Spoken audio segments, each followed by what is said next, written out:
I thought I caught her lying once or twice, but nothing could prepare me for the moment I opened her laptop and saw everything she'd been hiding from me. That was the night the truth finally destroyed me. We had been together for 3.5 years, and I thought I knew her. I thought I understood her habits, her moods, her rhythms. She was my person, or at least I told myself she was. But lately, small things began to add up, little cracks that didn't look like much on their own, but together painted a picture I didn't want to see. It started with the late nights. She told me she was working late or helping a colleague, but the way she said it, it felt rehearsed. Too clean, too precise. Sometimes she'd come home exhausted, but not the kind of exhausted that comes from working. It was a different exhaustion.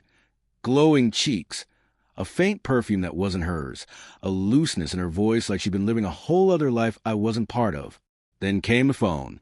She'd always been protective of it, but now it was glued to her hand. She'd take it into the bathroom, set it face down on the table, keep the screen locked at all times. Once, in the middle of the night, I woke up to find her sitting in the dark, texting furiously, her face lit by the glow of the screen. When she noticed me stirring, she practically jumped, shoved the phone on the blanket, and snapped, "Go back to sleep. You're imagining things." And I wanted to believe her. God, I wanted to, because the alternative meant my whole world was about to collapse. But then came the first undeniable sign. One evening, she was in the shower, and her laptop pinged on the desk. A message notification popped up before the screen dimmed again. Just one line. "Last night was incredible. I can't stop thinking about you." I froze. My blood turned to ice. My first instinct was denial. It could be a joke, a friend, something innocent. But deep inside, I already knew. My heart hammered in my chest as I stared at that screen, waiting for it to light up again, praying it wouldn't.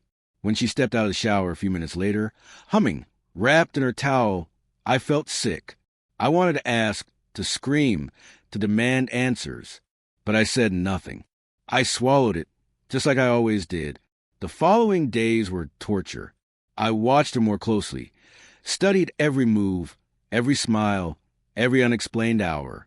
And the more I looked, the more I saw. Late night calls, sudden bursts of energy when she went to the gym, but came home with her hair done and her makeup smudged. A new necklace I hadn't bought. Earrings she refused to say where she got. I told myself I needed proof. Real proof. Otherwise, I was just paranoid. And then I got it. One night, she fell asleep on the couch, her phone slipping from her hand. My chest pounded as I picked it up. My hand was shaking so badly I could barely unlock it. But when I did, it felt like stepping into another universe. Dozens of messages, dozens of pictures, words I had never heard from her, words filled with passion, desire, promises of nights together, whispered secrets. And none of them were meant for me. I don't even remember how long I sat there, scrolling, reading, feeling my insides turn to ash. My ears rang, my hands went numb, and the only thing I could think was, this is it. This is the end. But the craziest part? When I confronted her the next morning, she didn't deny it. She didn't even flinch. She looked me dead in the eye and said, "And what did you expect? You're not enough for me anymore." For a moment, I thought I had misheard her. My ears rang, my vision blurred, my mind screamed that she couldn't have actually said those words. "You're not enough for me anymore." They echoed in my skull like a gunshot, and the silence that followed was even louder. I stood there frozen, staring at her, waiting for some kind of correction, a laugh, an apology, anything that would soften the blow. But she didn't flinch. She didn't blink. She just stared back at me, calm, unbothered, like she had been rehearsing this moment for weeks. "Not enough." My voice cracked, shaking. "After everything I've given you, after all the years, the sacrifices, the nights waiting for you to come home, I'm not enough?" She tilted her head slightly, her eyes narrowing with irritation more than guilt. "You gave me stability," she said flatly. "You gave me comfort. And that was fine for a while. But comfort gets boring. Stability turns into chains. And eventually, I realized I wanted more. I wanted excitement, passion, things you can't give me anymore." Her words cut deeper than any knife. I stumbled back a step, my chest heaving. Passion? You call sneaking around, lying, sleeping with someone else passion? She smirked, and that smirk nearly broke me. Call it whatever you want. But the truth is, I haven't felt alive with you in a long time. With him, I feel things I thought I lost years ago. And that's not something you can understand, because you've been too busy clinging to me like I'm the only thing keeping you alive. I shook my head violently, tears stinging my eyes. I clung to you because I loved you, because I believed in us. I believed we could get through anything. Her laugh was cold, sharp. That's the problem.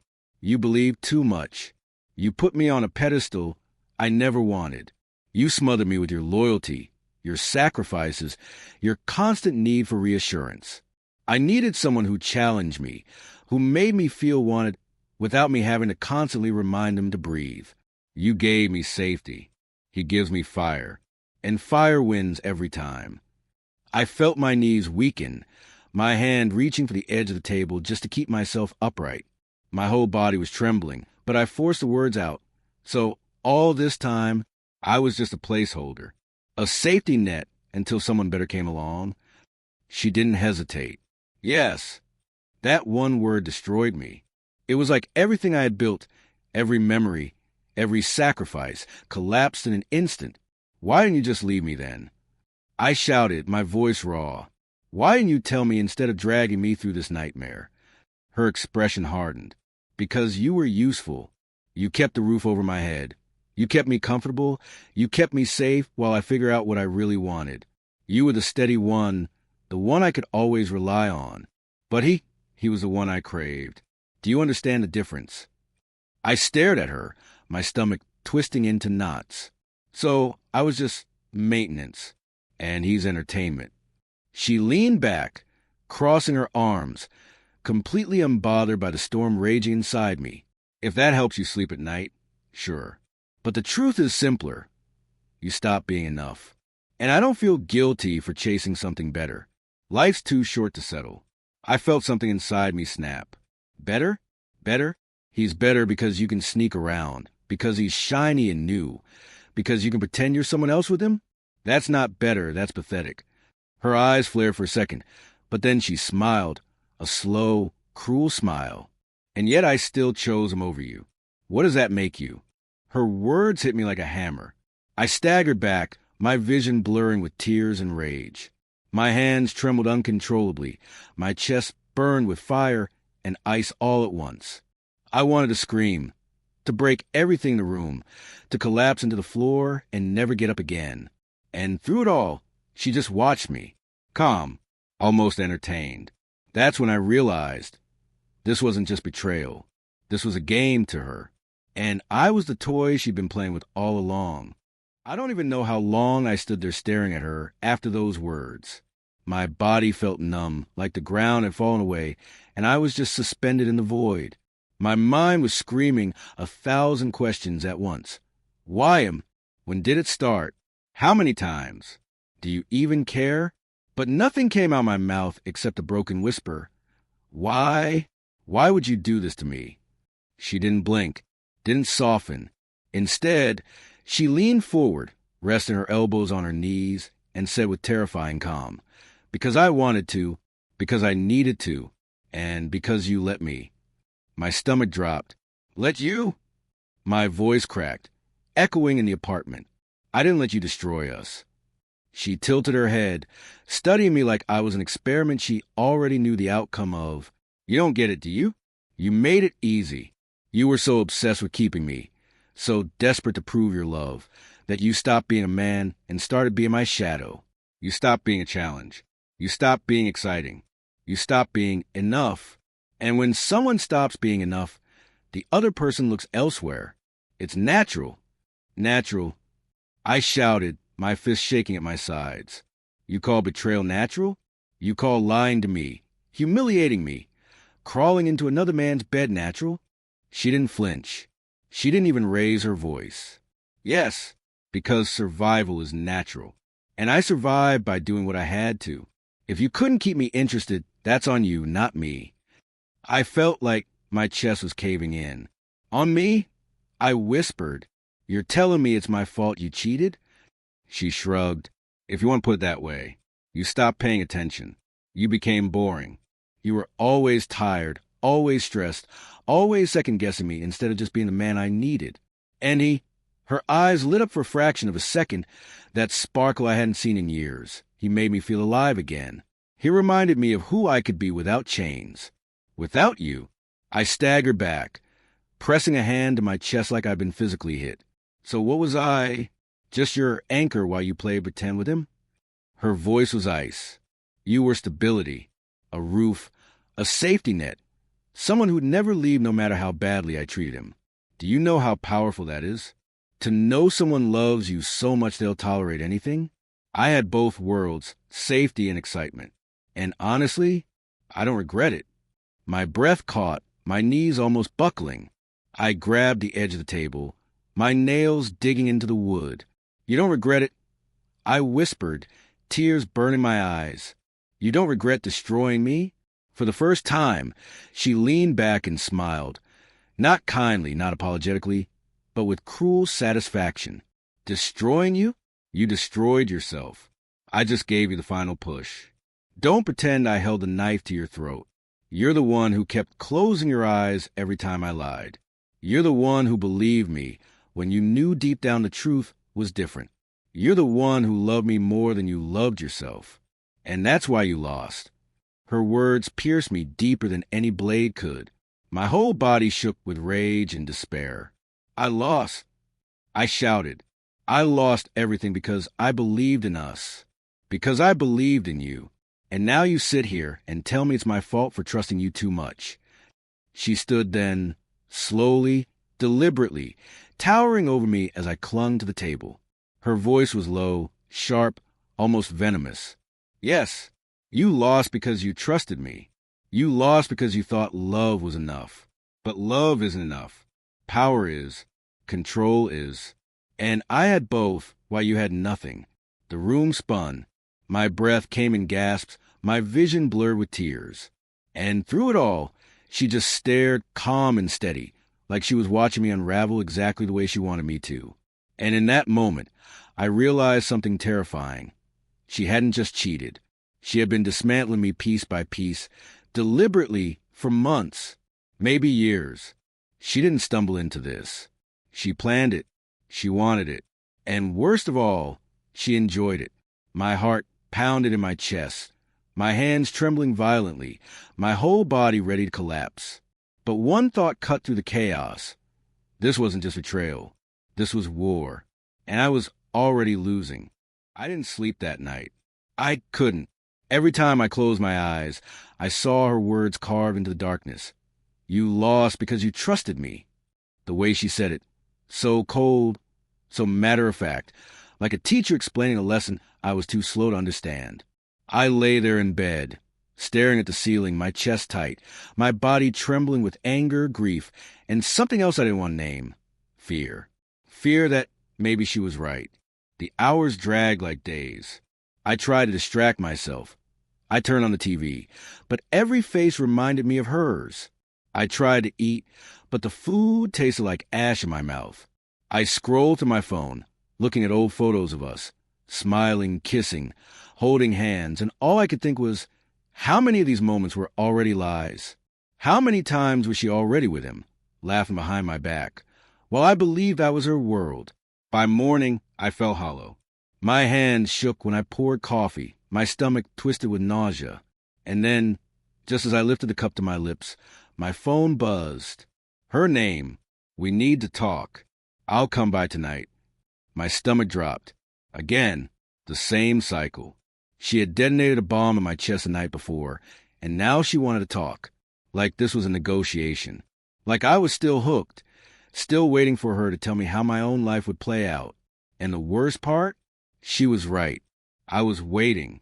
I couldn't bring myself to block her. Couldn't bring myself to ignore her. I told myself I needed answers. Closure. But deep down, I knew. She was pulling the strings, and I was still dancing. The day was torture. Every sound outside the door made me jump. Every car pulling up outside made me check the window. I felt like I was being hunted in my own home. My thoughts spiraled out of control. What if she brought him this time? What if she wanted me to see them together again, just to prove I was powerless? What if she was recording all of this, using me as her little experiment, to see how far she could push before I broke? By the time evening came, I was pacing the apartment like a prisoner waiting for execution. My hands wouldn't stop shaking. My heart hammered, so hard I thought it might explode. And then, the sound of the key turning in the lock. She stepped inside like she owned the place. Calm, collected, perfectly composed. She set her bag down, sat on the couch, and looked at me with that same cold detachment. "You look awful," she said, almost amused. "Did you even sleep?" I laughed bitterly. "Sleep? After what you said to me. After what you did." She shrugged, her tone dismissive. "You take everything too seriously. You always have. That's why we're here. Because you suffocate me with your intensity, while he makes me feel light." My fists clench at my sides. Stop saying his name without saying it. Stop talking around it. Just tell me the truth. How long has it been going on? She smiled faintly, cruelly. "Does it matter?" "Yes." I shouted, my voice cracking. "It matters to me. Every day, every lie. Every time I kissed you while you already belonged to him. It matters." Her eyes darkened. "Then fine. Since you're so desperate to hear it, months. Longer than you think. Long enough that when I was with you, I was already thinking of him. Long enough that when you touched me, I wished it was him. Long enough that the life we built together became nothing more than a convenient cover for what I really wanted." The words hit me like bullets, one after another. I staggered back, my chest heaving, the walls closing in around me. So I was just what? A mask? A placeholder? She nodded slowly. "Exactly. A placeholder. A safety net. A man who loved me more than himself. And that was useful. But love without power is nothing. And he gave me both." My vision blurred with tears, rage boiling in my veins. "Do you even hear yourself? Do you realize what you're saying? You used me. You drained me. You kept me around just so you could play both sides. And now you stand here and act like it's my fault." Her tone sharpened, icy as a blade. "Because it is. You let it happen. You chose blindness. You ignored the signs. You wanted me so badly you were willing to believe anything. And I let you. That's not betrayal. That's survival. That's power. And I had it all while you sat there in denial." I stumbled back into the wall, my knees threatening to give way. My breath came in ragged gasps. And she just watched me, calm and steady, like a scientist observing her experiment, waiting for me to crack. And in that moment, I realized something even worse than betrayal itself. She wasn't just telling me this to end things. She was telling me this because she wanted to see me break. She wanted me shattered, crawling, begging, so she could walk away knowing she had won completely. My chest burned, my vision dimmed, and I felt myself slipping further into the abyss. And for the first time, a terrifying thought entered my mind. Maybe she's right. Maybe I really am nothing without her. I don't remember the hours between her leaving and the next morning. I must have just sat there, staring at the wall, because when I finally moved, the light outside had already changed. My body felt heavy, my chest hollow, my eyes raw from tears I couldn't even remember shedding. The only thing that kept replaying in my head were her words.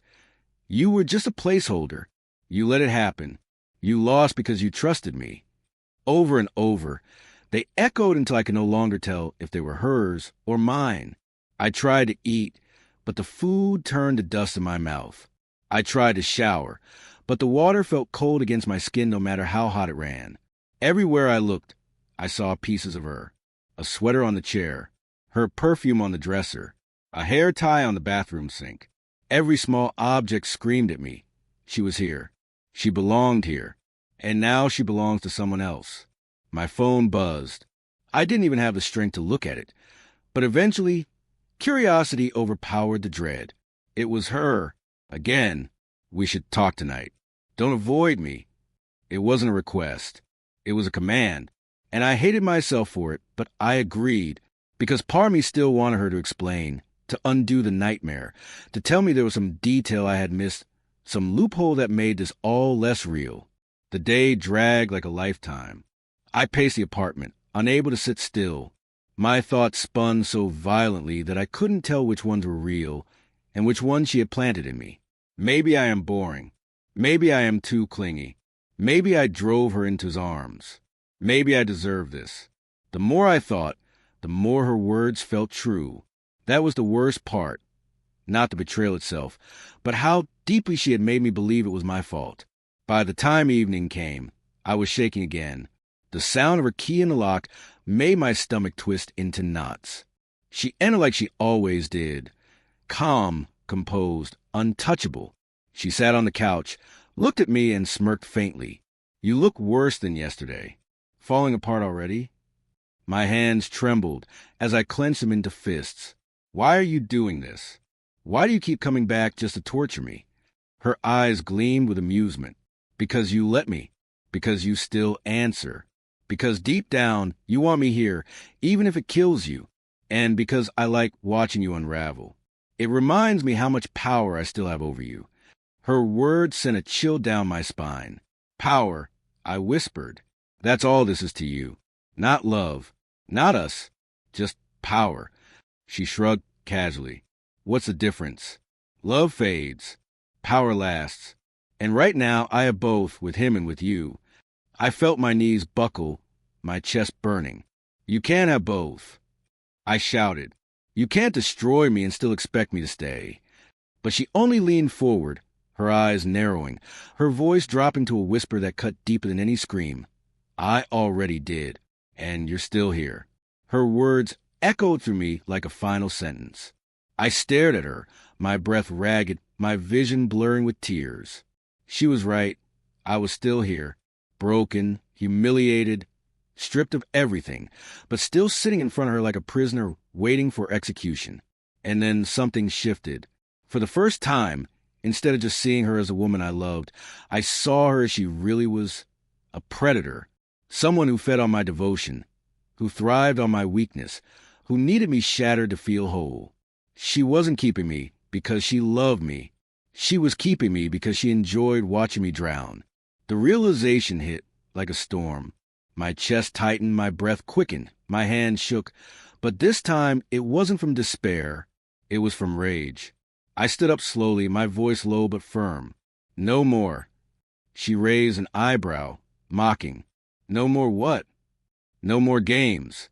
No more torture. No more you feeding off me. I'm done." She laughed, sharp and cold. "You've said that before. And every time you come crawling back. You can't live without me." But I met her gaze and, for the first time, didn't flinch. "You're wrong. I already lived without you. Every night you spent with him.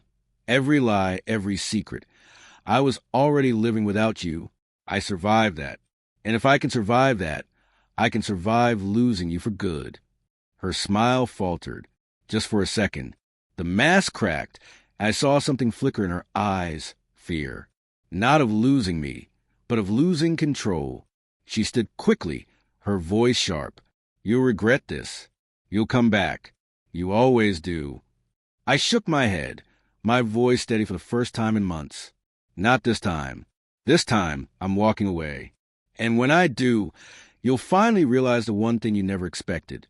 The power was never yours. It was mine, because I'm the one who decides when this ends." The silence that followed was deafening.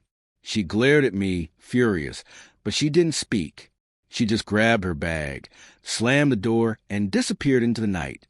For the first time in months, I was alone. And instead of suffocating me, the silence felt like air. It wasn't peace. It wasn't happiness.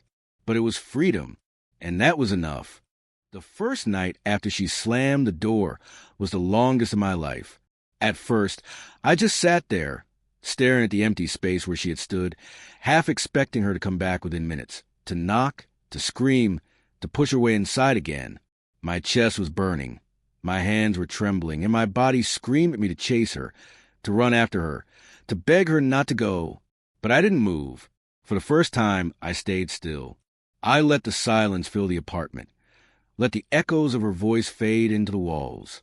But silence is dangerous when you've been living in chaos. My mind became the battlefield.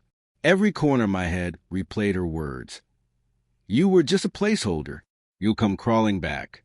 You can't live without me. They circled me like vultures, picking at what was left of me. And I won't lie, part of me believed them. Part of me still felt that magnetic pull toward her, the addiction she had built so carefully over years of manipulation. I didn't sleep. I didn't eat. I walked circles around the apartment like a caged animal, torn between freedom and fear. By morning, my body was exhausted, but my brain was still racing. That's when my phone buzzed. Her name lit up the screen, and my stomach twisted into knots. You'll regret this. 4 words. Simple, sharp, designed to cut. And they did. My thumb hovered over the screen, desperate to reply. To say no, I won't, but I knew that was exactly what she wanted. A response meant she still had me. So I set the phone down and forced myself to walk away. My whole body shook from the effort, but I didn't answer. Minutes later, it buzzed again. You think he'll love you when you're broken like this? You'll see. He'll leave too, and then you'll have nothing. Her words were venom, dripping through the screen. She knew exactly where to stab, the fear that haunted me most. Being unlovable, being abandoned, being nothing without her. And for a second, I nearly gave in. I nearly typed back paragraphs of rage, of defense, of pleas. But something inside me stopped. A voice I hadn't heard in months, maybe years, whispered, if you answer, she wins. If you answer, you're hers again. So I didn't. That first day was a war. My body craved her like an addict craves poison. Every sound outside made me think it was her coming back. Every vibration of my phone made my chest tighten, wondering if she was writing another dagger to drive into me. But I resisted. Barely. Day 2 wasn't easier. I woke up drenched in sweat, nightmares still clawing at my skull. Dreams of her laughing with him. Dreams of her standing over me saying the same words over and over. You're nothing. You're nothing. You're nothing. I dragged myself out of bed, forced myself to shower, forced myself to look in the mirror, and hated what I saw. Hollow eyes, sunken cheeks, a man I barely recognized. The phone buzzed again. I know you're thinking about me. Stop pretending you're strong. You'll come back. I threw the phone across the room. For the first time, I screamed, a raw, guttural scream that shook the walls. Not at her, not even at him, at myself, at the weakness, at the addiction, at the chains I had let her wrap around me. I screamed until my throat burned, until my voice cracked, until I collapsed onto the floor. And then, in the middle of that collapse, something strange happened. The silence that followed, it felt different. Lighter. For the first time, her voice wasn't filling the space. For the first time, I felt like maybe, just maybe, I could breathe without her. The days blurred together after that. She kept texting. Sometimes sweet. I miss you. You know we're meant to be. Sometimes cruel. He's better than you in every way. Sometimes manipulative. If you don't answer me, I'll know you're too weak to face the truth. Each one was a trap, carefully designed to pull me back, and each one was harder to ignore. But slowly, painfully, I started to. By day 5, I had blocked her number. My hands shook when I did it. My chest screamed at me that I was making a mistake. But when her name finally disappeared from my screen, I felt something I hadn't felt in months. Relief. Pure, quiet relief. It wasn't over. The pain was still there, sharp and deep. The memories still haunted me. The nights were still endless, the loneliness still crushing. But for the first time, I felt a crack of light breaking through. For the first time, I felt like I was building something again, not with her, not with anyone else, but with myself. And as I lay in bed that night, exhausted, broken, but finally unchained, I whispered the words I had needed to hear all along. I survived without her tonight, and I'll survive tomorrow too. The weeks that followed were the hardest of my life. Every day felt like a war against my own memories, my own cravings, my own weakness. The silence of the apartment, once unbearable, slowly began to change. At first, it was suffocating, a constant reminder that she wasn't here, that I was alone. But over time, it became something else. A space, a freedom, a blank page I could begin to write on again. She didn't stop right away. Even after I blocked her number, she found other ways. Fake accounts, emails, messages from friends that were clearly her. Each one designed to hook me, to drag me back into her orbit. Sometimes they were cruel. You'll never be enough for anyone. Sometimes they were desperate. Please, just talk to me. I miss you. I need you. And sometimes they were taunting. He's with me right now. He's everything you couldn't be. Every time my chest tightened, my hands shook, my body screamed to answer. But I didn't. Not once. I forced myself to remember the nights I sat awake, broken, listening to her tell me I was nothing. I forced myself to remember the way she smiled when I cried, the way she looked at me with pity and contempt, the way she whispered, "You'll always come crawling back." I refused to crawl. The days turned into weeks, and the weeks into months. Slowly, painfully, I started to rebuild. I forced myself out of bed in the mornings, even when my body begged to stay down. I cleaned the apartment piece by piece, throwing out everything that carried her shadow. The sweater, the perfume, the hair ties, the photos. Each one was a battle. Each one felt like tearing open a wound. But with every object that left, the air grew lighter. I started walking. At first, just around the block, head down, hands in my pockets. But soon, the walks got longer. I started noticing things again. The sound of birds, the color of the sky at sunset, the way the air felt on my skin. Little things I hadn't noticed in years, because my whole world had been chained to her. Then I started talking. To friends I had pushed away, to family I had neglected, to people who reminded me that I wasn't alone, that I wasn't worthless, that I wasn't defined by her betrayal. It was awkward at first, painful even, because every conversation felt like confessing how broken I had been. But slowly, those conversations stitched me back together. The nights were still the hardest. The memories still haunted me. The images of her with him, the echoes of her voice telling me I was nothing. But instead of breaking me, those nights became fuel. Fuel to prove her wrong. Fuel to prove to myself that I wasn't her victim anymore. One night, months later, I sat on the same couch where she once looked me in the eye and told me I was just a placeholder. I remembered the way she smirked, the way she fed off my pain. And for the first time, I didn't feel anger. I didn't feel grief. I didn't even feel pity. I felt nothing. And that nothing was freedom. Because the opposite of love isn't hate. It's indifference. That night, I realized I was free. Free from her chains. Free from her lies. Free from the poison she had poured into my veins for years. I won't lie and say I walked away unscarred. I didn't. She left marks on me that will never fully fade. But scars are proof of survival. Proof that I was wounded, yes, but not destroyed. And the truth is, she was wrong about me. I wasn't nothing. I wasn't weak. I wasn't hers to control forever. I survived her. And sometimes that's the greatest victory you can ever have,